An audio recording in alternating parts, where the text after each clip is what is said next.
জমকালো আয়োজনের মধ্যে আব্বাস এবং সাজিয়া বানুর বিয়ে হয়। খুব ভালোভাবে তারা সংসার করছিল, কিন্তু হঠাৎ একদিন আব্বাস আরও একটি বিয়ে করে।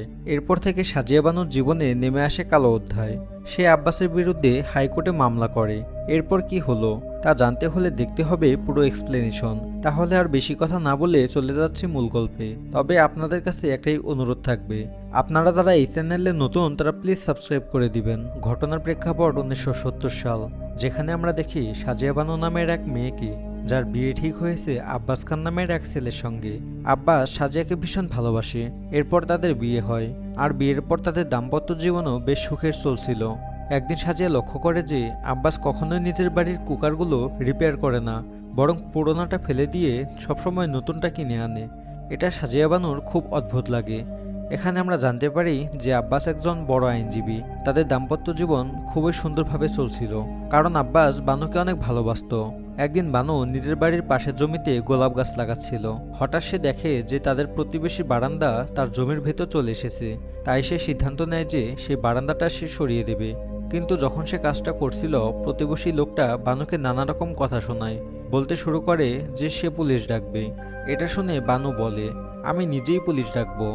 এতে লোকটা আরও রেগে যায় এবং বলতে থাকে, তুমি কেমন মুসলিম মেয়ে যে পরপুরুষের সঙ্গে তর্ক করছো। এই কথা শুনে বানু খুব কষ্ট পায়। এরপর সেই প্রতিবেশী লোকটা ফোন করে আব্বাসকে, সব ঘটনা জানায়। সব শুনে আব্বাস বলে বানু কোনো মামলা করতে পারবে না, কারণ ওই প্রপার্টি তো তার নামে না।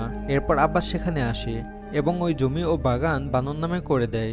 মানে বাড়িটা তার নিজের নামে ছিল, আর পাশে যে বাগানটা ছিল সেটা বানুর নামে হয়ে যায়। তাই এখন বানু সেই লোকটার বিরুদ্ধে মামলা করতে পারত। এটা দেখে বানু খুব খুশি হয়ে যায়, কারণ আব্বাস সুলতার যত্ন নিজেই নিত না, বরং তার পাশেও দাঁড়াতো না। এরপর আমরা জানতে পারি যে বানু গর্ভবতী হয়েছে। কিছুদিন পর বানুর একটি ছেলে হয় এবং কিছুদিন পরেই আবারও সে গর্ভবতী হয় এবং এবার তার একটি মেয়ে জন্ম নেয়। কিন্তু এখন তাদের স্বামী স্ত্রীর সম্পর্ক আর আগের মতো থাকে না। আব্বাস সবসময় তার কাজে ব্যস্ত থাকতো, বানুকে সময় দিত না, যার কারণে বানু খুব কষ্ট পায়। তবুও সে চেষ্টা করতে থাকে যেন তাদের সম্পর্ক আগের মতো হয়ে যায়, কিন্তু আব্বাস যেন কাজের মধ্যেই ডুবে গিয়েছিল। এরপর একদিন আবার সেই প্রতিবেশী লোকটা বানুকে আবার অপমান করতে থাকে, কারণ বানুর বাচ্চারা কুকুরছানার সঙ্গে খেলা করছিল, আর লোকটার দাবি মুসলিম ধর্মে এটা পাপ। এটা শুনে বানু আব্বাসকে ফোন করে, কিন্তু আব্বাস রাগ করে বলে, তুমি আমাকে বারবার এমন বিষয় নিয়ে বিরক্ত করো না। এই কথা শুনে বানু ভীষণ কষ্ট পায় এবং আব্বাসের ওপর অভিমান করে কথা বলা বন্ধ করে দেয়। কিন্তু যখন আব্বাস বাড়ি ফিরে আসে, সে বানুর দিকে নজর না দিয়ে বরং নিজের ব্যাগ গোছাতে শুরু করে। বানু অবাক হয়ে যায়, এটা কি হচ্ছে। আব্বাস তখন জানায় সে প্রপার্টির কাজের জন্য পাকিস্তান যাচ্ছে, তবে 3 সপ্তাহের মধ্যে সে ফিরে আসবে। সে বানুকে বলে, তুমি চিন্তা করো না, কারণ তুমি এখন প্রেগনেন্ট, নিজের খেয়াল রাখো। এই কথা বলে আব্বাস চলে যায়। এরপর থেকে বানু বহুবার ফোন করত, কিন্তু আব্বাস ফোন ধরতো না, কোনো যোগাযোগ রাখতো না। এরপর 3 মাস কেটে যায়। তারপর একদিন আব্বাস ফিরে আসে। বানু তাকে দেখে খুব খুশি হয়, দৌড়ে বাইরে আসে স্বামীকে বরণ করে নিতে। কিন্তু সে দেখে আব্বাসের সঙ্গে তার মা এসেছে, আর আব্বাসের মাই বানুকে জানায় যে আব্বাস সারা নামের এক মেয়েকে বিয়ে করেছে। এই কথা শুনে বানু যেন স্তব্ধ হয়ে যায়। সে কোনোদিন ভাবতেও পারেনি যে আব্বাস এমনভাবে তার সঙ্গে বিশ্বাসঘাতকতা করবে। বানু তখন রাগে চিৎকার করে ওঠে, আব্বাস এটা কিভাবে করতে পারলো, আমার সঙ্গে এমন বিশ্বাসঘাতকতা কিভাবে সম্ভব। তখন আব্বাসের মা বলে, আসলে আব্বাস নিজেই চায়নি এই বিয়ে করতে, কিন্তু আমি ওকে কসম দিয়েছিলাম। তিনি আরও বলেন যে আব্বাসের ফুপু আমাদের অনেক উপকার করেছে। তার মেয়ে সারার বিয়ে ঠিক হয়েছিল, কিন্তু তার স্বামী তাকে মারধর করত, নির্যাতন করত। এরপর সেই স্বামীর মৃত্যু হয়, সারা বিধবা হয়ে যায়। তখন আমি ঠিক করি আব্বাস যদি সারাকে বিয়ে করে তাহলে মেয়েটার জীবন অন্তত আবার নতুনভাবে শুরু হবে। এই কারণে আমি আব্বাসকে কসম দেই, আর সেই কসম রাখতেই আব্বাস সারাকে বিয়ে করে। সব শুনেও বানু সারাকে মেনে নিতে রাজি হয় না। তখন আব্বাসের বোন বানুকে বোঝায় যে দেখো, যদি তুমি এখন রাগারাগি করো আর চিৎকার করো তাহলে আব্বাস তোমার থেকে আরো দূরে সরে যাবে। তাই তোমাকে এখন বুদ্ধিমত্তার সাথে আচরণ করতে হবে। এই পরামর্শ শুনে বানু শেষ পর্যন্ত সারাকে ঘরে আসতে দেয়। রাতে আব্বাস বানুর কাছে আসে এবং বোঝানোর চেষ্টা করে, তুমি আমার প্রথম স্ত্রী, তুমি সবসময় আমার কাছে সবচেয়ে গুরুত্বপূর্ণ থাকবে। আমি সারাকে বাধ্য হয়ে বিয়ে করেছি, কিন্তু ভালোবাসি শুধু তোমাকে, আর সারা জীবন তোমাকেই ভালোবাসবো। এই কথা শুনে বানু কিছুটা শান্ত হয়। সারা তখন বাড়ির বাগানের পাশের গেস্ট রুমে থাকতে শুরু করে, যেমনটা আব্বাস বলেছিল সারা এখানেই থাকবে। এরপর দিন থেকে দেখা যায় যে যখন ওই বানু আব্বাসের কোনো কাজ করতে চায় সারা সেটা নিজের হাতে করে ফেলে। এটা দেখে বোঝা যাচ্ছিল যে বানুর মনে কোথাও একটা হিংসা কাজ করছে। তবুও সারার প্রতি তার সহানুভূতিও ছিল, কারণ মেয়েটা জীবনে অনেক কষ্ট পেয়েছে। সারা সবসময় বানুকে আপা বলে ডাকে এবং তার সঙ্গে খুব ভদ্র এবং ভালোভাবে কথা বলে। একদিন সারা বানুকে বলে, আপা আমার কিছু বেডশিট, পারফিউম আর কিছু জিনিস দরকার।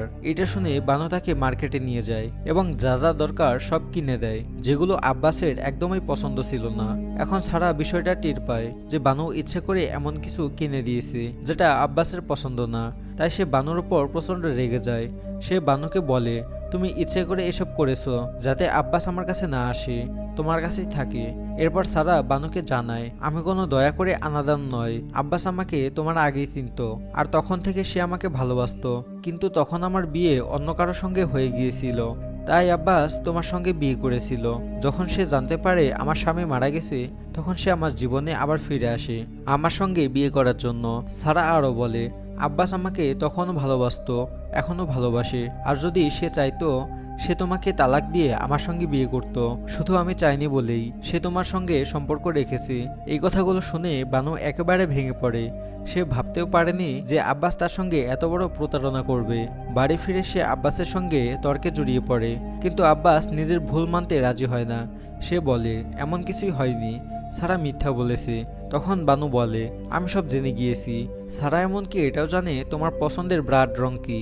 এই কথা শুনে আব্বাস রেগে গিয়ে বলে, আমার জীবনের প্রতিটি বিষয়ে তোমাকে হিসাব দিতে হবে না। সে বানুকে চুপ থাকতে বলে আর চিৎকার করে ওঠে। এই দৃশ্য দেখে বানু বুঝে যায় যে আব্বাস আগের মতো সে মানুষটা নেই। সে কাঁদতে কাঁদতে ঘুমিয়ে পড়ে। পরের দিন যখন ঘুম থেকে ওঠে দেখে আব্বাস সারার সঙ্গে সারার ঘরেই রয়েছে। এই দৃশ্য দেখে বানুর মন চূর্ণ বিচূর্ণ হয়ে যায়। এরপর কেটে যায় 1 বছর। বানুর আবার সন্তান হয়, এবার একটি ছেলে।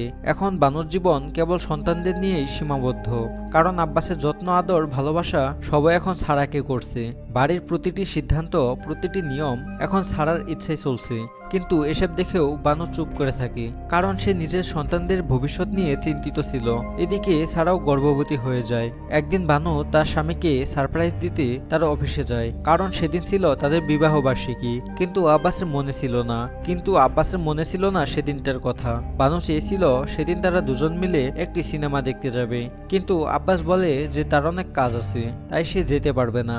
এই কথা শুনে বানু খুব মন খারাপ করে ফেলে এবং আব্বাসকে অনেকভাবে বোঝানোর চেষ্টা করে, কিন্তু আব্বাস উল্টো রেগে গিয়ে তাকে অফিস থেকে চলে যেতে বলে। এবার বানুর ধৈর্যের বাঁধ ভেঙে যায়, কারণ আব্বাস এখন তার সঙ্গে ঠিকঠাকভাবে কথা বলে না, এমনকি সন্তানদের সঙ্গেও না। তার সমস্ত মনোযোগ এখন শুধু সারার দিকেই। রাগে ও কষ্টে বানু তার সন্তানদের নিয়ে বাবার বাড়ি চলে যায়। এদিকে আব্বাস পরে বুঝতে পারে তার এভাবে বানুর উপর রাগ করা ঠিক হয়নি, তাই সে ফুলের তোড়া নিয়ে বাসায় আসে, কিন্তু এসে দেখে বানু সন্তানদের নিয়ে চলে গেছে। এটা শুনে আব্বাস রেগে যায়। এরপর কেটে যায় কয়েকদিন। একদিন আব্বাস ফোন করে বানুর মাকে জানায় যে সে প্রতি মাসে সন্তানদের জন্য 400 টাকা পাঠাবে। বানুর মায়ের কাছে জানতে চায় আব্বাস কি তার খোঁজ নিয়েছে, কিন্তু আব্বাস তার বিষয়ে একটি কথাও বলেনি। এইটা শুনে বানু খুব মন খারাপ করে। বানুর বাবা ছিল একজন মাওলানা, আর বানু নিজের খরচ চালানোর জন্য সেলাইয়ের কাজ শুরু করে। এভাবে কিছুদিন কেটে যায়। তারপর আব্বাস টাকা পাঠানো বন্ধ করে দেয়। ফলে বানু একা 3টি সন্তান নিয়ে তার সংসার চালাতে পারে না। সে আব্বাসের সঙ্গে যোগাযোগ করার চেষ্টা করে, কিন্তু আব্বাস আর কোনো সাহায্য করে না।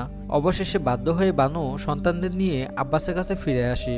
এটা দেখে আব্বাস ভাবে বানু চিরদিনের জন্য ফিরে এসেছে, কিন্তু বানু স্পষ্ট করে বলে সে ফিরেছে শুধু সন্তানদের প্রাপ্য টাকা আদায় করার জন্য, কারণ আব্বাস 400 টাকা পাঠানো বন্ধ করে দিয়েছে। এতে আব্বাস বলে বানু তো নিজেই এ বাড়ি ছেড়ে চলে গিয়েছিল, আমি না তাকে বের করে দিয়েছি না যেতে বলেছি। এই কথা শুনে বানু জবাব দেয়, হ্যাঁ তুমি আমাকে বের করনি, কিন্তু একবারও আমাকে ফেরাতে আসোনি, একবারও বোঝানোর চেষ্টা করনি। সে বলে তোমার কাছ থেকে কিছু চাই না, শুধু আমার সন্তানদের ন্যায্য পাওনা টাকা চাই, কারণ এই সন্তানরা শুধু আমার নয় তোমারও। কিন্তু এটা শুনে আব্বাস রেগে গিয়ে বলে আমি কোনো টাকা দেব না, তুমি আমার সঙ্গে এভাবে তর্ক করতে পারো না। যদি তুমি সত্যিকারের ভালো ও ফরেজগার মহিলা হও তাহলে তোমার স্বামীর কথা মতো চলা উচিত এবং তাকে সম্মান করা উচিত। এই কথায় বানু ক্ষোভে বলে যে স্বামী আমার সঙ্গে মিথ্যা বলছে, আমার অনুমতি ছাড়াই আরেকটা বিয়ে করেছে, যে নিজের সন্তানদের প্রতিপালনের কোনো দায়িত্ব নেয় না, তাকে আমি আর কিভাবে সম্মান করব। আমি একজন নারী ঠিকই, কিন্তু আমি একজন মাও। আমি আর চুপ করে থাকবো না। এই কথা বলে বানু চলে যাওয়ার জন্য ঘুরে দাঁড়ায়। তখন সারা আব্বাসকে বোঝানোর চেষ্টা করে, বিষয়টা তো মাত্র 400 টাকার, তুমি এত টাকা উপার্জন করো, নিজের সন্তানদের জন্য এটুকু টাকা দাও না কেন? কিন্তু আব্বাস কিছুতেই শুনতে চায় না, কারণ তার এখন অহংকারে আঘাত লেগেছে। সে যেভাবেই হোক বানুকে একটা শিক্ষা দিতেই চায়। এরপর বানুর বাবা এক কাজীর কাছে যান এবং সব ঘটনা খুলে বলেন। কাজী বলেন, বানুর উচিত হয়নি নিজের ইচ্ছায় ঘর ছেড়ে আসা, সে ভুল করেছে, তাই এখন আমরা কিছু করতে পারবো না। আব্বাসকেও বাধ্য করা যাবে না টাকা দিতে। এই কথা শুনে বানুর বাবা বুঝে যান কেউ তার মেয়ের পাশে দাঁড়াবে না। তখন তিনি মেয়েকে বলেন, বানু তুমি ঠিক কাজ করছো, নিজের ন্যায্য অধিকার আদায়ের জন্য লড়তে হবে। পটা কঠিন, কিন্তু আমি সবসময় তোমার পাশে থাকবো। এই কথা শুনে বানুর মনোবল আরো বেড়ে যায়। এরপর সে আদালতে যায়, কিন্তু সেখানে তার পক্ষে কোনো আইনজীবী ছিল না। বিচারক তাকে বলেন, তুমি যদি অভিযোগ দাখিল করতে চাও তবে আগে একজন আইনজীবী নিতে হবে, তারপরে সবকিছু করা সম্ভব। বিচারক আরো পরামর্শ দেন, তুমি মুসলিম কোর্টে যাও, কারণ এমন বিষয়গুলো সেখানে নিষ্পত্তি হয়। বানু জানায় সে ইতিমধ্যেই মুসলিম কোর্টে গিয়েছিল, কিন্তু সেখানে কেউ তার কথা শুনেনি। এই কথা শুনে বিচারক বললেন, তাহলে আগে একজন আইনজীবী ঠিক করো। ঠিক তখনই সেখানে উপস্থিত ছিল বিনা নামের এক মহিলা আইনজীবী। বিনা বানুকে বলে, আমি তোমার মামলা লড়বো, তোমাকে শুধু আদালতে বলতে হবে যে আমি তোমার আইনজীবী। বিনার সঙ্গে ছিল ফরাজ নামের এক সহকর্মী এবং তারা দুজন মিলে বানুর মামলা নেওয়ার সিদ্ধান্ত নেয়। এরপর বানুর পক্ষ থেকে আব্বাসের বিরুদ্ধে 125 অনুযায়ী মামলা রুজু হয়, যা স্ত্রী ও সন্তানের ভরণ পোষণের অধিকার সম্পর্কিত আইন। এটা শুনে আব্বাস হতবাক হয়ে যান যে বানু এমন সাহসী পদক্ষেপ নিতে পারে। সে ঠিক করে নেয় যে সে এর উচিত জবাব দেবে, যদিও সারা তাকে বোঝানোর চেষ্টা করে যে এমনটা করো না, কিন্তু আব্বাস কোনো কথা শোনে না।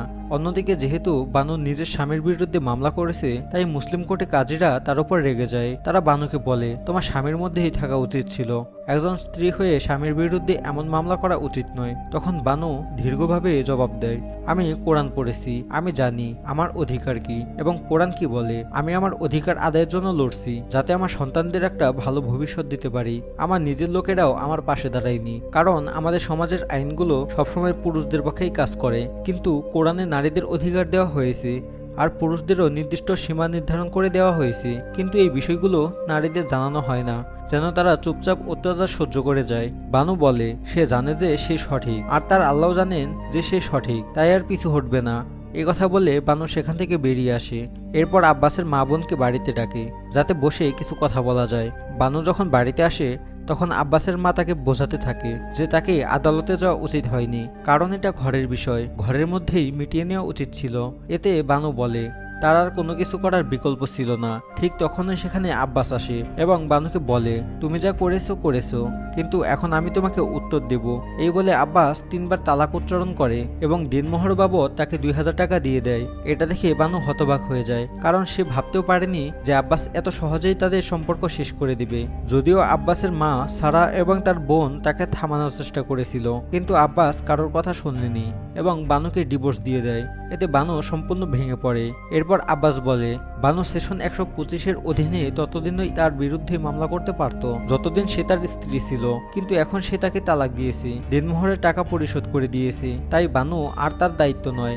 কথা শুনে বানু ভীষণভাবে ভেঙে পড়ে। অন্যদিকে বিনা বিষয়টি জানতে পারে, তখন বিনা বানুর সঙ্গে দেখা করতে আসে। তখন বানু তাকে জানায় কিভাবে আব্বাস তাকে ভুলভাবে তালাক দিয়েছে। সে বলে, কোরআনে লেখা আছে তালাক দেওয়ার আগে 3 মাস সময় দেওয়া হয়। এরপর দুই পরিবার মিলে সমাধানের চেষ্টা করে যেন তালাক না হয়। তবুও যদি স্বামী স্ত্রী তালাক নিতে চায় তবে সবার সামনে তালাক উচ্চারণ করতে হয়, কিন্তু আব্বাস কিছুই করেনি। কথা শুনে বিনা বলে, যদি এমন হয় তাহলে বানু চিন্তা করার দরকার নেই, কারণ আব্বাস যদি ইসলামী নিয়মে ঠিকভাবে তালাক না দিয়ে থাকে তাহলে তাদের তালাক আদেও হয়নি এবং বানু এখানে আব্বাসের স্ত্রী এবং আব্বাসেরই তার খরচের দায়িত্ব নিতে হবে। এই কথা শোনার পর বানুর মনে আবারও নতুন করে একরকমের আশা জাগে। এরপর তারা মামলাটা আবার শুরু করে। এবার মামলাটা চলতে থাকে হাইকোর্টে। সেখানে আব্বাসের দাবি ছিল তাদের ধর্মীয় নিয়ম অনুযায়ী সে বানুকে তালাক দিয়েছে, তাই এখন বানু ও তার সন্তানদের দায়িত্ব তার নয়। এই কথা শুনে বিনা আদালতকে বোঝায় কোরআনে স্পষ্টভাবে বলা আছে আব্বাসের উচিত ছিল বানুকে তালাক দেওয়ার আগে জানানো, এমনকি দ্বিতীয় বিয়ে করার আগেও বানুকে অবগত করা দরকার ছিল। কিন্তু আব্বাস এই নিয়মগুলো কোনোটি মানেনি। সব কথা শুনে আব্বাস হঠাৎ চুপ হয়ে যায়, কোনো উত্তর দেয় না। এই দেখে বিনা অবাক হয়ে যায়, আব্বাস এত চুপ কেন। এই সময় বিনা উদাহরণ দেয় কয়েক বছর আগে ঘটে যাওয়া এক মামলার, তাহিরা নামের এক মহিলার মামলা, যা গিয়েছিল সুপ্রিম কোর্ট পর্যন্ত। সেই মামলায় সুপ্রিম কোর্ট রায় দিয়েছিল যে তাহিরার স্বামীকে তাকে আজীবন ভরণ পোষণের টাকা দিতে হবে। এই রায়ের উদাহরণ টেনে বিনা আদালতে বলে ঠিক তেমনি আব্বাসেরও বানুকে ভরণ পোষণের টাকা দিতে হবে। সব কথা শুনে আব্বাস কোনো কথা বলে না। তখন বিচারক রায় দেন প্রতি মাসে 122 টাকা বানুকে দিতে হবে। যদিও এই পরিমাণ টাকা খুবই কম ছিল, তবু বানু তাদের রাজি হয়, কারণ সে জানতো সে নিজের ন্যায্য অধিকারের জন্য লড়ছে এবং লড়াইয়ে সে জয়ী হয়েছে। কিন্তু অন্যদিকে দেখা যায় আব্বাসের পরিকল্পনা ছিল সম্পূর্ণ ভিন্ন। আসলে আব্বাস ইচ্ছে করেই এই মামলাটায় হেরে যায়, যাতে সে মামলাটা সুপ্রিম কোর্টে নিতে পারে, কারণ তাহিরার মামলায় সুপ্রিম কোর্ট রায় দিয়েছিল যে স্ত্রীর ভরণ পোষণের অধিকার রয়েছে। আর তাই আব্বাস এখন এই রায়কে চ্যালেঞ্জ করতে চায়। এখন সুপ্রিম কোর্টের রায় শুধুমাত্র সুপ্রিম কোর্টেই বদলাতে পারে। এই কারণে আব্বাস ইচ্ছে করেই আগের মামলাটা হেরে গিয়েছিল, কারণ যদি সে সেখানে জিতে যেত তাহলে সে আর সুপ্রিম কোর্টের আবেদন করতে পারত না। কিন্তু যেহেতু সে হেরে গিয়েছিল, তাই এখন সে আপিল করতে পারে।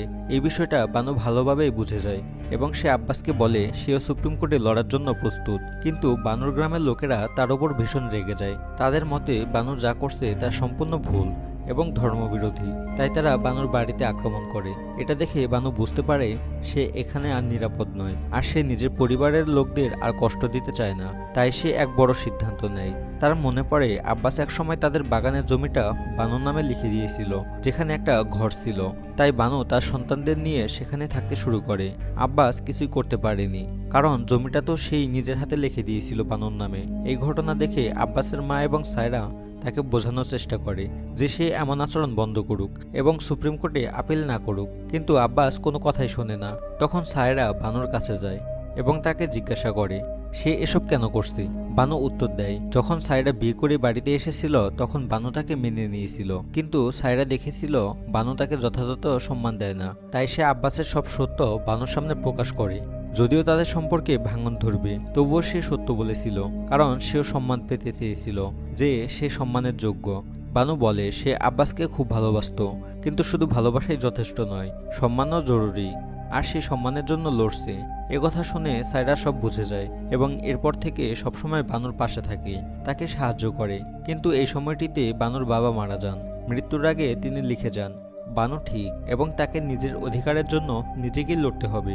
একথা পড়ে বানু কান্নায় ভেঙে পড়ে। অন্যদিকে আব্বাস দেখে তার নিজের ছেলে এখন তার সঙ্গে কথা বলে না, তার প্রতি ঘৃণা পোষণ করে। এটা দেখে আব্বাসেরও খারাপ লাগে, কিন্তু তার কাছে তার অহংকার বোধহয় সবচেয়ে বেশি গুরুত্বপূর্ণ ছিল। এরপর মামলাটি শুরু হয় সুপ্রিম কোর্টে, যেখানে আব্বাসের বক্তব্য ছিল সবসময় আইন পরিবর্তনের নামে আমাদের ধর্মীয় আইনগুলোকে বদলানোর চেষ্টা করা হয়। সে আরও বলে ভারতের বিভাজন শুধু একটি ধর্মের কারণে হয়নি, বরং উভয় ধর্মই তার জন্য সমানভাবে দায়ী ছিল। কিন্তু আজও যখন আনুগত্য প্রমাণের কথা আসে, তখন শুধু মুসলমানদের সন্দেহের চোখে দেখা যায়, আর তাদেরই বারবার নিজেদের আনুগত্য প্রমাণ করতে হয়। আব্বাস বলে আমাদের ধর্মীয় আইনের দিক থেকে এই মামলা একেবারেই সহজ। আমি বানুকে তালাক দিয়েছি, তাই আমার দায়িত্ব শেষ। কিন্তু তবু এই মামলা এখান পর্যন্ত এসেছে, মানে কোথাও না কোথাও আমাদের সংস্কৃতি অসম্মান করা হচ্ছে। এরপর বানু নিজের পক্ষ থেকে সত্যের ভিত্তিতে তার বক্তব্য আদালতের সামনে তুলে ধরে। সে বলে ছোটবেলা থেকেই আমাদের কোরআন পড়া শেখানো হয়, কিন্তু অন্যরা আমাদের বলে দেয় কোরআনে কি লেখা আছে। যখন কোরআন নিজেই বলে মানুষ যেন নিজে পড়ে ও নিজে বোঝে, তাহলে কেন কোনো মৌলবী এসে আমাদের বলে দেবে সেখানে কি লেখা আছে? আমরা কি নিজেরাই তা পড়তে পারি না? আর কোরআনে যা স্পষ্টভাবে লেখা আছে তা না মেনে কেন মানুষ নিজের মতো করে বদলায় এবং সেই পরিবর্তিত নিয়মই আমাদের উপরে চাপিয়ে দেয়? বানু বলে এখানে কোনো হিন্দু মুসলমানের লড়াই নয়, এটা আমার অধিকারের লড়াই। কারণ আমি একজন ভারতীয় নারী, হ্যাঁ আমি মুসলমান, কিন্তু আমি একজন ইন্ডিয়ান মুসলিম, তাই ভারতীয় আইন আমাকে আমার অধিকার দেবে, এটা আমার অধিকার। সে আরও বলে আইন কখনো বলে না যে খুনের মামলা কোনো নির্দিষ্ট ধর্ম বা জাতির জন্য আলাদা। তাহলে একজন মুসলিম নারী হিসেবে আমার ক্ষেত্রেও আইন আলাদা হবে কেন? আমার জাতীয়তা ভারতীয়, তাই আমাকে ভারতীয় নারী হিসেবেই বিচার করা উচিত। বানু আরও বলে আমার বাবা খুব ভালোবেসে আমার নাম বানু রেখেছিল, কিন্তু যদি আজ আমি ন্যায্য অধিকার না পাই তাহলে সবাই ভাববে আমি ভুল ছিলাম। এবং ভবিষ্যতে কোনো বাবা নিজের মেয়ের নাম বানু রাখতে ভয় পাবে, সে স্বীকার করে। অনেক সময় আমার মনে হয়েছে সব ছেড়ে দিই আর লড়াই না করি, কিন্তু তখনই ভাবতাম যদি ভবিষ্যতে আমার ছেলেরা কোনো মেয়ের সাথে এমন অন্যায় করে, অথবা আমার মেয়ের স্বামী যদি তার সাথে এমন আচরণ করে, তাহলে আমি কিভাবে মুখ তুলে দাঁড়াবো। এসব কথা শুনে বিচারপতি রায় ঘোষণা করেন, আমরা কোরআনের মূলনীতি এবং ভারতীয় সংবিধান দুটিকে বিবেচনা রেখে এই সিদ্ধান্ত নিচ্ছি। এই রায় কোনো ধর্ম বা সম্প্রদায়ের নারীর জন্য নয়, এটা একজন ভারতীয় নারীর জন্য। তাই হাইকোর্টে দেওয়ার সিদ্ধান্তই বেহাল থাকবে। বানু প্রতি মাসে 120 টাকা ভরণপোষণ পাবেন এবং এই অর্থে তিনি আজীবন পাবেন। আমরা কোনো ধর্মের বিরুদ্ধে যাচ্ছি না, বরং তাদের ধর্মীয় আইনের প্রতি শ্রদ্ধা রেখে যায়। মূল ভিত্তি কোরআন, সেই শিক্ষার আলোকে এই রায় ঘোষণা করা হচ্ছে। এই রায় শুনে বানু ভীষণ খুশি হয়, কারণ অবশেষে সে জয়ী। যদিও নিজের ন্যায্য অধিকার পেতে 10 বছর লেগে গিয়েছিল, তবুও সে শেষ পর্যন্ত সে নিজের অধিকার ফিরে পেয়েছিল। এবং এখানে শেষ হয়ে যায় হক সিনেমার গল্প। এই গল্পটি আপনার কাছে কেমন লেগেছে তা অবশ্যই কমেন্টে জানাবেন। আর ভিডিওটি ভালো লাগলে একটি লাইক করবেন। আর আমাদের চ্যানেলে নতুন হয়ে থাকলে সাবস্ক্রাইব মাস্ট।